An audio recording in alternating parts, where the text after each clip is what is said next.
Hey everybody, I'm probably going to be alone for this one, but I thought let's do this as a stream because it's going to upload right away and I don't have to waste time uploading for hours like usual. So I have been getting a ton,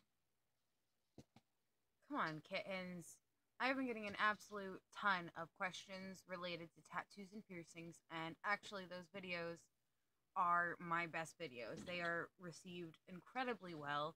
So I thought, let's do a video where I address all of the questions, or the most important and most common questions that I get, the ones that are asked over and over again.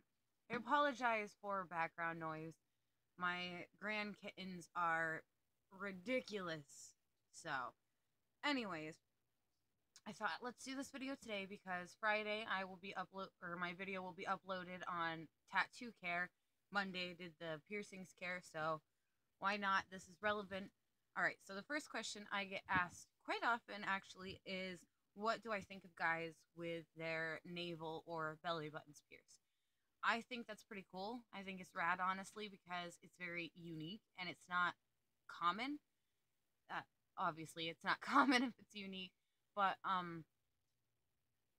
for me, at least in my own personal experience, it's more of a feminine thing, which I guess it would stand to reason that there's a stigma around it, like only girls can do it, and I don't like that. I don't like stigmas. I don't like it being gender specific or anything of the sort. So the fact that it's so uncommon makes it more interesting, unique, and therefore I think pretty awesome. But do not let my validation be what ultimately leads you to do something like that. I mean, if I can help you in your decision making, okay, but don't let my opinion be the only thing that determines whether or not you go through with something like that. The next question I get very often is, how do you pick a tattoo? This is an excellent question because it is very I don't know. I think there's a really long process that you have to go through mentally when you're picking a tattoo, and it kind of goes the same for piercings. So first, I'm going to touch on tattoos, and then I'll discuss piercings. So I think of three categories, if you will, when picking a tattoo. Now, I do only have two so far, but this February or March, I'm getting another. Placement is one very important factor when looking into getting a tattoo. You need to think, depending on what your lifestyle is like, one, do I need to keep these covered up when I'm at work or whatnot? Like, how is the public going to receive them? And typically, it's more of a I don't care what the public thinks, but if you're going to be working in a line of work where you have to have your piercings and tattoos covered up, then it's a good idea to get them on your torso where you can easily cover it with a t-shirt. So that way you're not stuck with long sleeve shirts only for hot weather and whatnot. But also keep in mind how you're going to age. A lot of people seem to forget that you do age. Tattoos aren't going to look as beautiful as they do when you're young when you're older. How are you gaining weight? Is there a potential that you're going to gain weight? Is your how's what's it going to look like when your skin sags and stuff like that? So it's always important to keep that in mind. Another thing is theme. Uh, I know that theme sounds a little bit odd and it's a weird choice of words, and I'll admit that, but for me, a theme is something kind of like mine, how I have an Asian theme going for myself so far. Now, this theme may change, I don't know, but for now, I am very in love with Asian cultures overall, like Japanese, Chinese, Korean, Vietnamese, etc. So I like to take certain pieces out of those cultures that I found to be very fascinating and incorporate that in my tattoos. Could even go for pop culture like anime or a taste in music, boho, any kind of aesthetic, or could just be a theme of things that you really love. And my third factor is meaning. Does it have some kind of significance? Am I going to regret this, like with a name? I feel like with names, you want to avoid a significant other's name. It's one thing if you two get a matching tattoo, that's totally fine. But getting each other's names, it's like getting a band name. For all you know, 10 years from now, even a year from now, you could absolutely hate that tattoo. So, names that I think are appropriate are your children, your parents, your pets, things like that. Even an idol, perhaps, but a significant other, not so much. I don't know why the sweatshirt keeps doing that. Also, with meaning, it could be something that really resonates with you, something that, even a lyric of a song or a quote or something, you know, something that 10 years from now is still going to hold the same level of meaning or a deeper meaning and understanding that resonates or connects and like makes your soul, honestly, resonating is with your soul, if you're asking my opinion. Come on, kids. Aku, they love to just trash this room. I'm not even kidding. I don't understand why when I have a perfect play area for these kittens, but they just get away from the TV, Aku. I swear. I wonder what these settings are.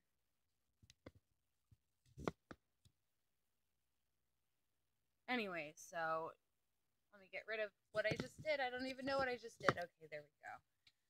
Another question that I get is about piercings, like how do you pick a spot for your piercing? And it's kind of the same as with a tattoo, but it's not as or as complicated because it is something that you could potentially take out forever and never put it back in.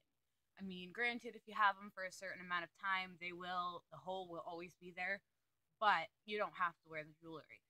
For me, personally, I have long hair, so it's easy to cover up certain things like my neck tattoo and my gauges. My Monroe piercings are, I want to say something like elegant in a sense because I don't know. I see a lot of feminine girls having their Monroe and it looking classy and whatnot. So I'm not too worried about that one. It's pretty well received. But my septum, my lip ring, etc., those ones I made sure that I could easily hide or just simply remove. Kitten!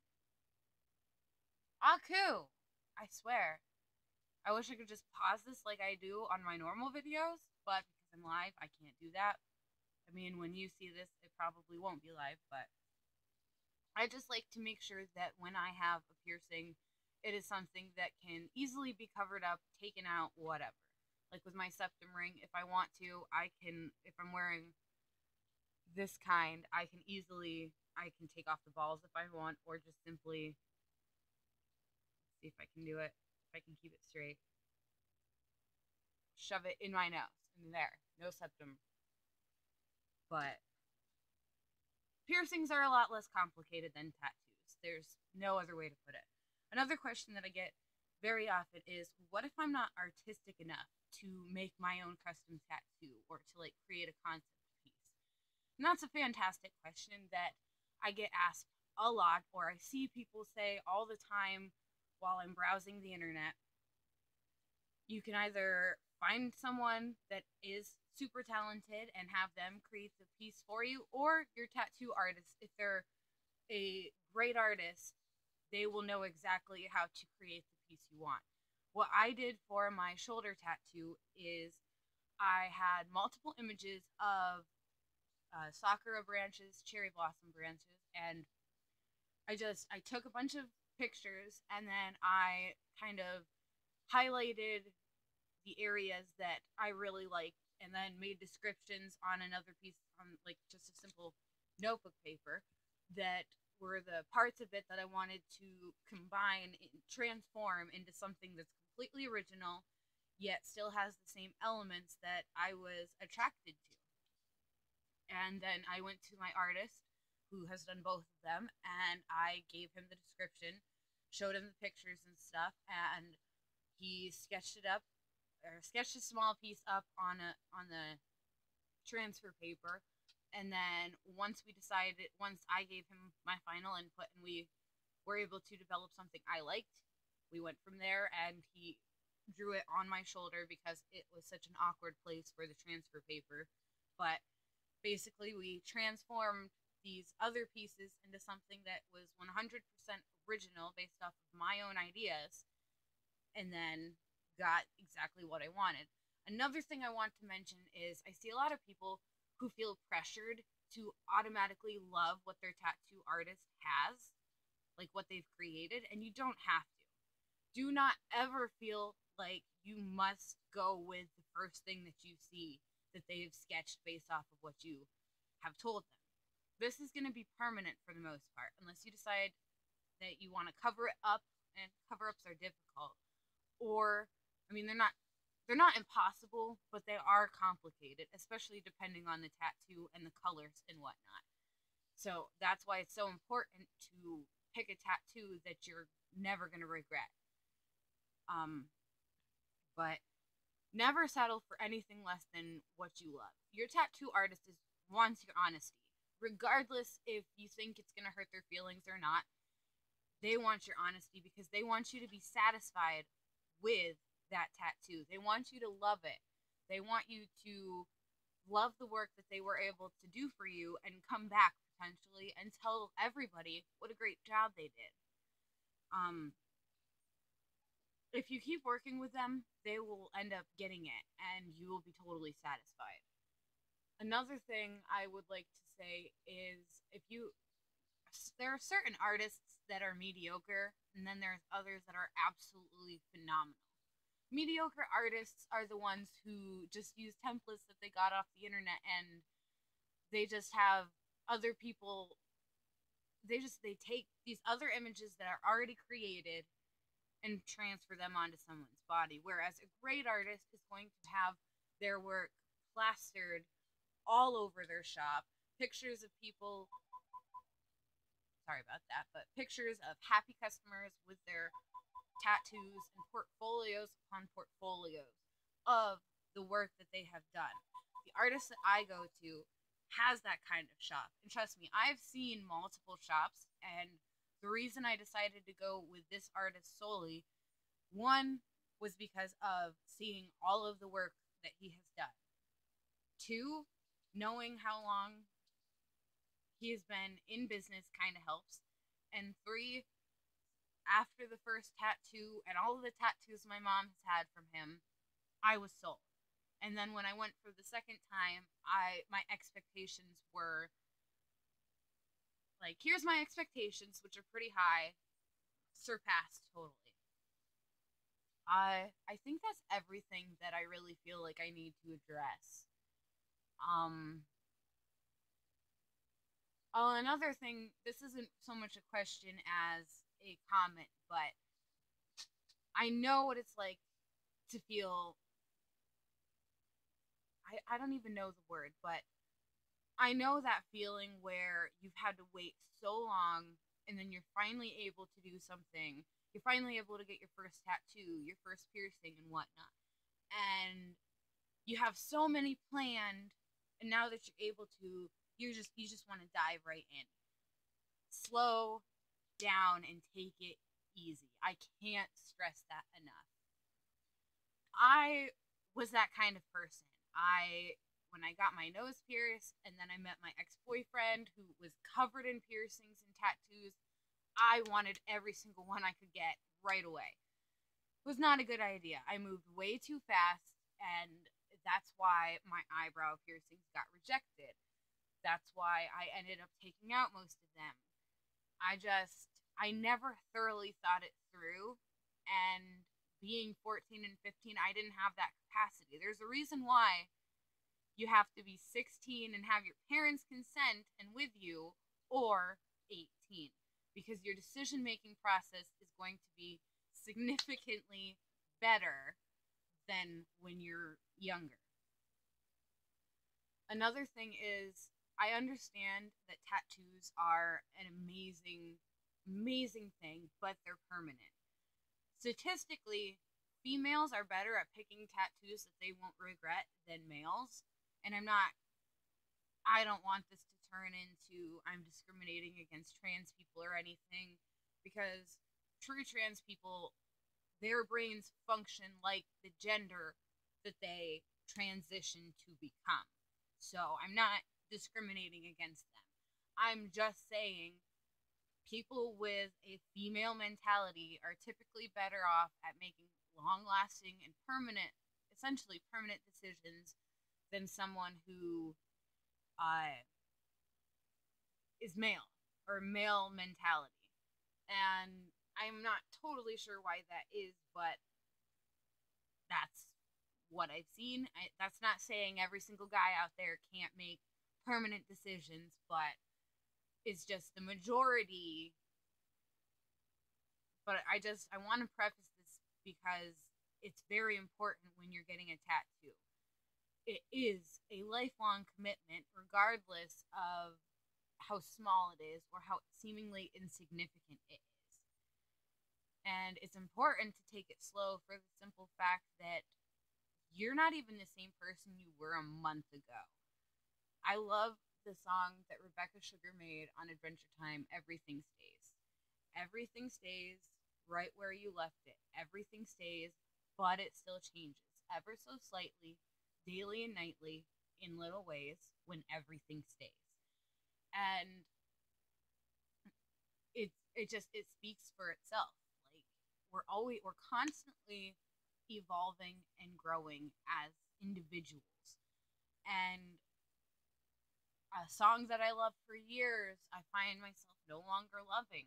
That's why when you're picking a tattoo, it's better to pick things that have strong, significant meanings than a significant other's name or a band name or Pickle Rick, for fuck's sakes. I still don't understand why people got Pickle Rick tattooed on them. It'd be like getting the Szechuan sauce packet tattooed on you. I don't know. I just hope that with this video, I'm able to clarify anything, to help anyone, anything. If you have any comments or questions or anything, feel free to ask me in the comments. I understand that this is live stream and I've been doing this solo. I just wanted to do this way because it's instantly uploaded. I don't have to take the time out of my day to wait and hope that this uploads fast and not 12 hours later because for some reason my internet is all jacked up. Anyways, like I said, any comments, questions, whatever, feel free to leave them down below. The reason I did this video is, again, it's relating to the 2 videos that are going to be up this week that I will have to, unfortunately, upload. And it's also relevant because I've been getting these questions a lot, and I'm happy that you're asking me these questions. I love the feedback. I love the interaction. Honestly, I love this channel, and I'm not just saying that. I'm not manipulating you guys. I'm not one of those people who just kind of says things for the sake of saying things or because I think you guys want to hear it. I genuinely mean this. I understand my channel is small and in the grand scheme of things, perhaps insignificant. However, that doesn't take away what this channel means to me, and the fact that in the month and a half I've been back, my subscriber count has doubled. That's astounding, and I can't believe 98 people want to hear what I have to say. So thank you for that. I would like to live stream more often, and I would like to know when the best time for you is, because I work from home, so I've got all the time in the world, but I really love the interactiveness, and I don't know, I just would really like to do this more often and really have more than just a one-way discussion with you guys where I'm the one that's talking the whole time and then that's it. I'd love to really, truly interact with y'all, so anyways, this has been a long enough video. I apologize for that. I will see you guys Friday or you will see me with the how to maintain your tattoos immediately after and for the duration of the entirety of your tattoo. Anyways, as always, I'm Stevie Love, and I'll talk to you guys Friday.